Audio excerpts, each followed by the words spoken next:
Gue sering banget liat komen kayak gini, "Bang, kenapa kalau pas gue stop PMO malah mimpi basah makin sering? Ini normal nggak sih?" Dan menurut gue, tenang. Jawaban singkatnya, normal banget. Perkenalkan nama gue Anwar, di channel ini gue ngobrol santai soal hal yang ambigu, ambigu gak tuh? Pokoknya cowok-cowok yang sering ngalamin tapi jarang dibahas gitu. Mulai dari keresahan, pengalaman pribadi, sampai hal-hal random bikin kita mikir gitu. Semoga ini relate terus sama kalian. Santai aja, ini tempat yang bener-bener bisa kita ngobrol santai lu dan gue. Oke. Jadi gini, ada yang komen seperti ini.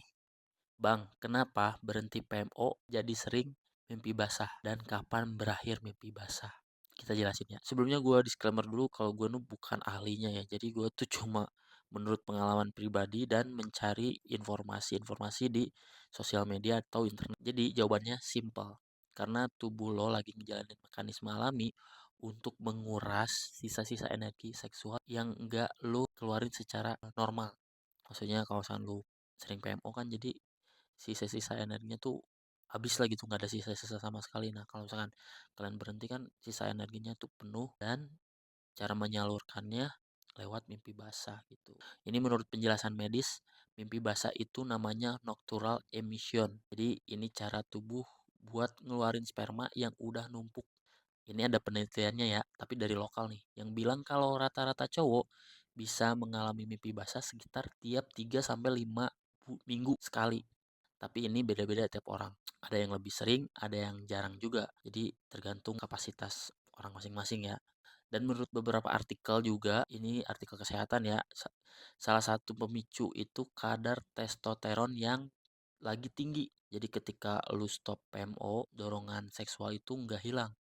Dia cuma nggak lu salurkan lewat PMO aja. Akhirnya tubuh lo nyari jalur lain. Salah satunya ya lewat mimpi basah itu. Dan kalau misalkan kalian lagi ngejalanin metode Novaf gitu, sebenarnya ini bukan tanda lo gagal, bukan berarti progres lo hancur. Ini cuma badan lo bilang, "Bro, ini stok udah numpuk nih, gue buang ya." Sesantai itu.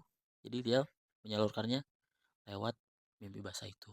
Nah, yang menariknya ada juga riset yang bilang kalau tubuh bisa mengurai sperma lewat mekanisme biologis tertentu gitu. Tapi proses itu butuh waktu. Jadi selama masa ada adaptasi ini, mimpi basah itu hal yang wajar banget. Nah, kapan berhentinya?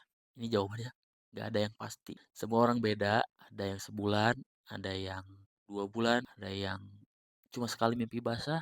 Walaupun udah lama nggak PMO, selama frekuensinya nggak ekstrim banget, itu normal-normal aja. Jadi yang penting tuh bukan ngejar nggak mimpi basah sama sekali.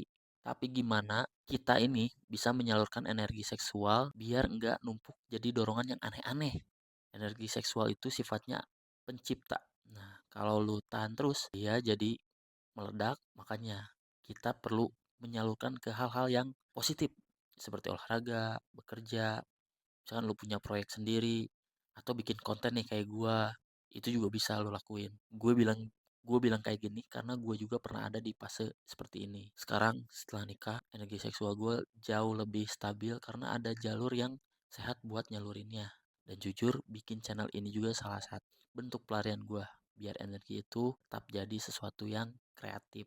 Ya, jadi penyalurannya nggak kalah aneh-aneh gitu. Ya, oke, kalau lu punya pertanyaan soal PMO, mimpi basah atau progres lu sendiri, tulis di kolom komentar biar makin banyak cowok-cowok di luar sana atau yang lihat video ini mengerti hal kayak gini tanpa harus nyari sendiri. Oke, jadi intinya mimpi basah itu bukan musuh, itu cuma tubuh lo yang lagi adaptasi, santai, jalani prosesnya dan tetap produktif. Kita ketemu di video selanjutnya. Oke, thank you.